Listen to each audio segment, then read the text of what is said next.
Today I'd like to talk about how God works through history. This is a big, heady sort of topic, and although I have my own sectarian, if you will, beliefs, I don't know if Catholicism is sectarian, but it is. I know it is one belief system among many others. So I'm not. This isn't going to be a become a Catholic sort of deal, or believe in the Catholic concept of God, or anything like that. All that I'm asserting here is a certain point of view regarding history and the fact that God works through history. How can this be, though, when history is so often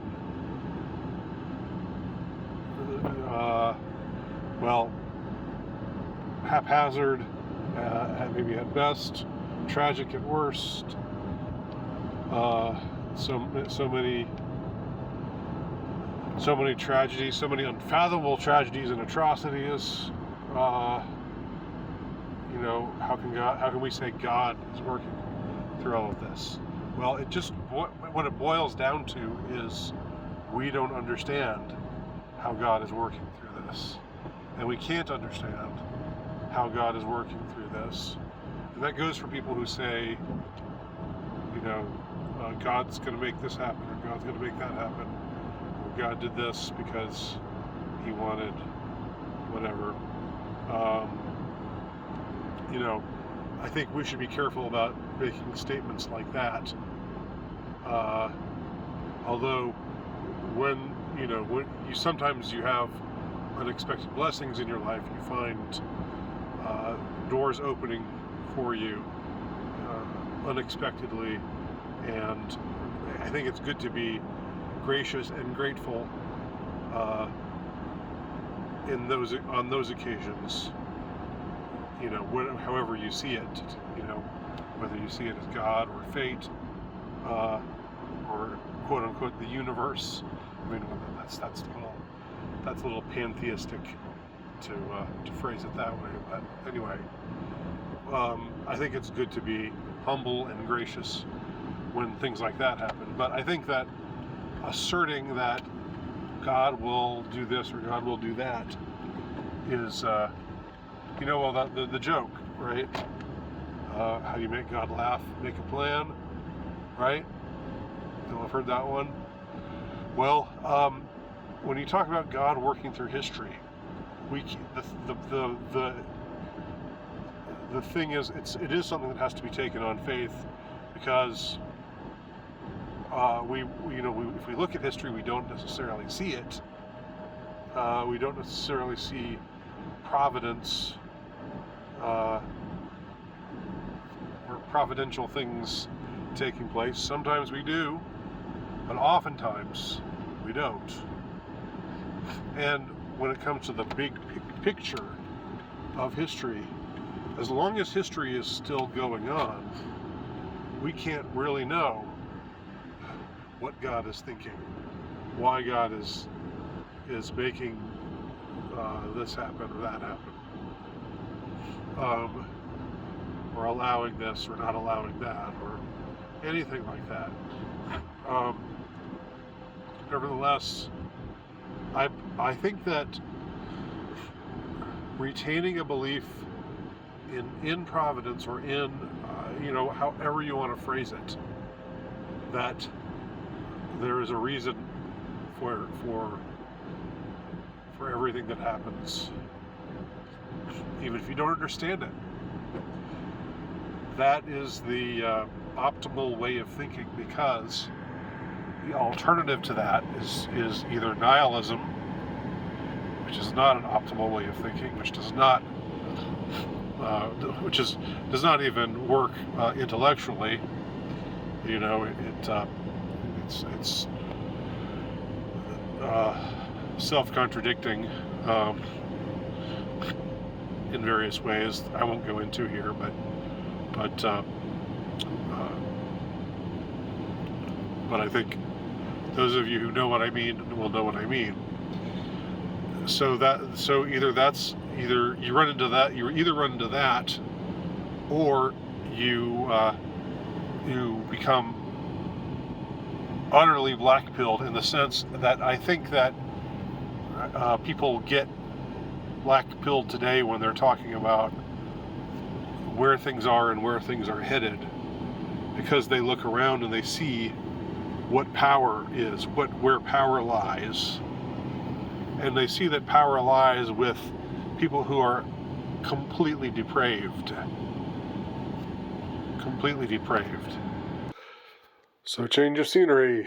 Power lies with those who are completely depraved, evil, ruthless, just psychotic, psychopathic, the so-called elite that we have today. People see, well, they're in charge. They mean us obvious harm. They're obviously going to inflict harm, and what can we do about it? They're powerful. What can people who aren't powerful do about what the powerful intend to inflict upon the rest of us? And that's what starts this whole black-pilled way of thinking, that you're just screwed and it's over. It's over because the bad guys won and they're going to keep winning. What I think has to be kept in mind here, this is a question of, this isn't just blind optimism or anything of the kind. This is just deeper wisdom, I think, is nothing is over. Nothing is ever over. As Faulkner said, and I'm paraphrasing because I don't know exactly the exact words that he used, but I'm not remembering, but the exact words. But he said something like, "The past is never gone. It's not even past, and it's never over. History's never over until it ends, and then when it ends, obviously, that's Judgment Day, and that's where we'll see how and why it was all allowed to go in the direction that it went for however many centuries or eons or whatever amount of time it takes. But if you don't have this notion in your mind that things are in flux, and that there are reactions there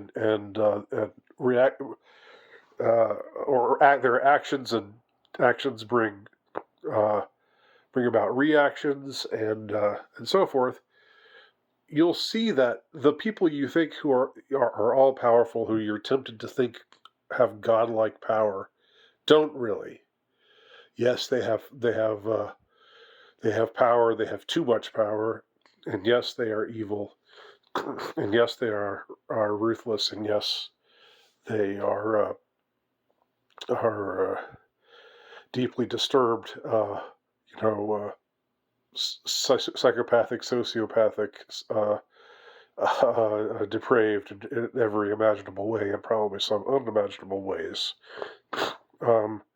But these people are not God, and the principalities and powers, thrones and dominions, are not God. There are always countervailing forces, okay? And what you have to finally understand, even if things aren't going the way that you thought they would go, or you're disappointed, or you're upset, or you're looking around at the way things are right now, and you're thinking to yourself, this isn't good. And that's the way that most people are feeling now. Believe me, you're not alone in feeling that way. It's becoming more and more self-evident just how fucked up everything is. Why is God allowing that? Well, God only knows. But But what you have to understand is that, uh, again, there are countervailing forces. You know, it's not like, like, well, they're just like the evil ones intend to do us harm, and they're going to do this to us, they're going to do that to us, and blah blah blah. Well, yeah, maybe they are. Maybe they're going to try things to do things to us. But the best laid plans of mice and men, and the best laid plans of completely depraved, psychopathic billionaires, the same applies. You know, things go awry. They can't control for everything. Things happen that they were not expecting. They run into hitches that they were not expecting to run into. I mean, you see it if you open your eyes enough, uh, to what's really going on, and see beyond this self-indulgent, black pill nihilist depression. Uh, things are bad, and things are always going to be bad. That kind of mentality. Then you'll see that the evil elites, have got their hands pretty full. Right now they got more than they bargained for, and they always get more than they bargained for because they're arrogant. It's the way of the arrogant to think, oh, we'll just do this and it'll be fine. Like they were saying in 2003, we'll just walk into Iraq. It'll be a cakewalk. One of the more infamous neocons, I can't remember his name, said that it'll be a cakewalk. And they actually thought that. But that didn't turn out to be the case, did it? And nothing that they've tried has been a cakewalk.